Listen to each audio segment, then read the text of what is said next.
Welcome, everyone, to this explainer. Today, we've got a truly fascinating journey ahead of us as we unpack the source material detailing exactly how the global family unit has transformed throughout history.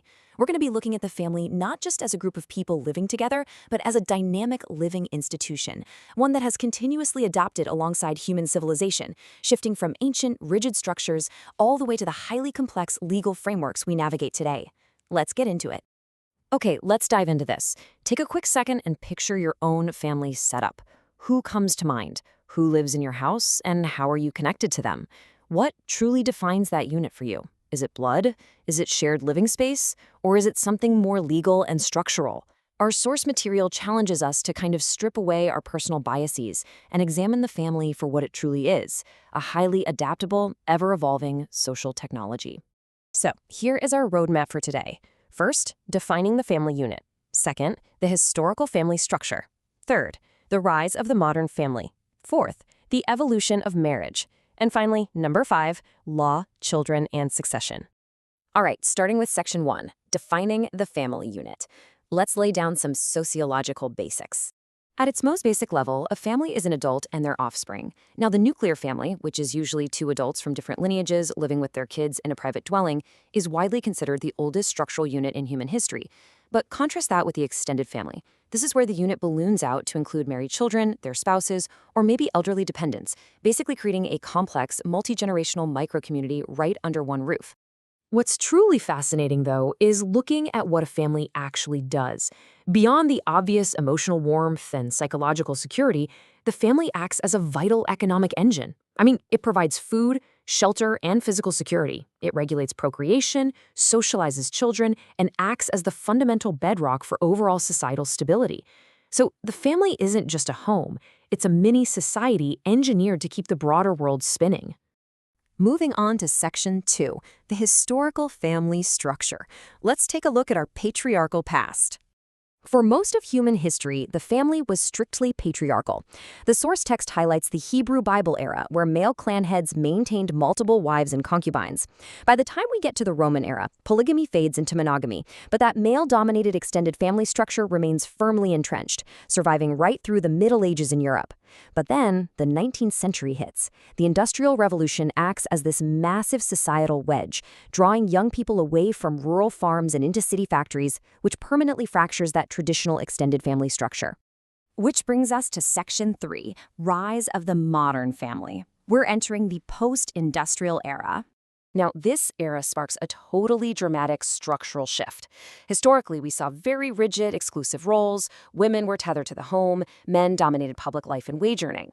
But the post-industrial modern family began dismantling that patriarchal rule.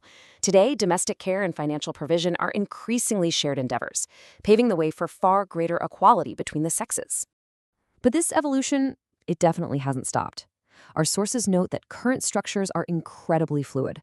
With the rise of non-legal unions, short-duration relationships, and globally high divorce rates, we've seen a massive surge in single-parent households. The definition of who actually lives under one roof is constantly adapting to the realities of modern life. Okay, section 4, the evolution of marriage. Let's dig into the legal frameworks behind these units. When we look at the law, our sources highlight a really crucial tension. It comes down to this. Family law represents a delicate balance between the interests of society and the protection of individual rights. Every legal ruling regarding marriage is essentially trying to walk this incredibly fine line between public order on one side and private freedom on the other. And the legal concept of marriage itself has undergone a radical transformation.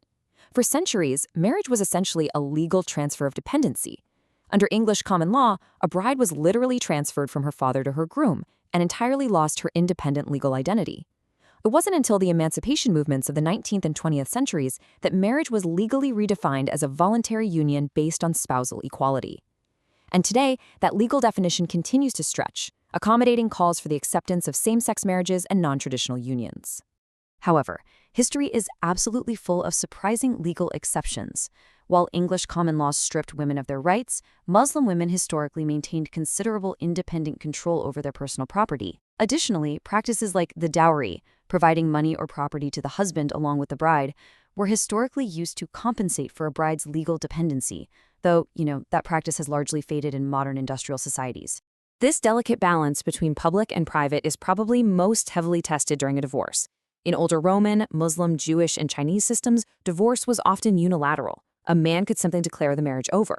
Modern law, however, treats this as a mutual process, often even mandating reconciliation attempts.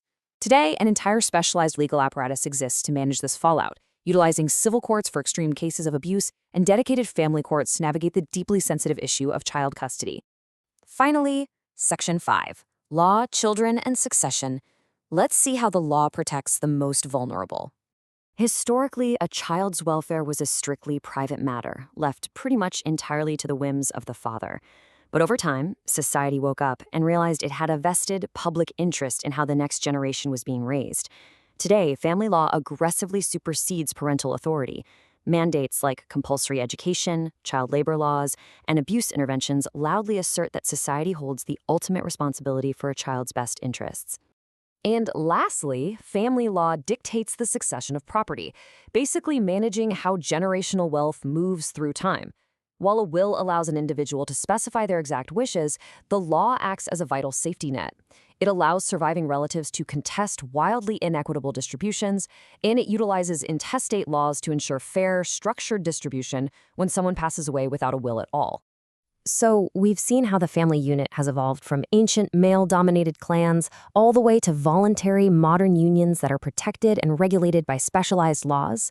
But society never stops changing, so I want to leave you with this final provocative thought. As our societal rules continue to shift, and as our legal frameworks adapt to new norms, how do you think the definition of the family unit will evolve in the next century? Will that delicate balance between public interest and private rights shift again? Thank you so much for joining me for this explainer, and I really hope this sparks some great curiosity as you look at the families around you.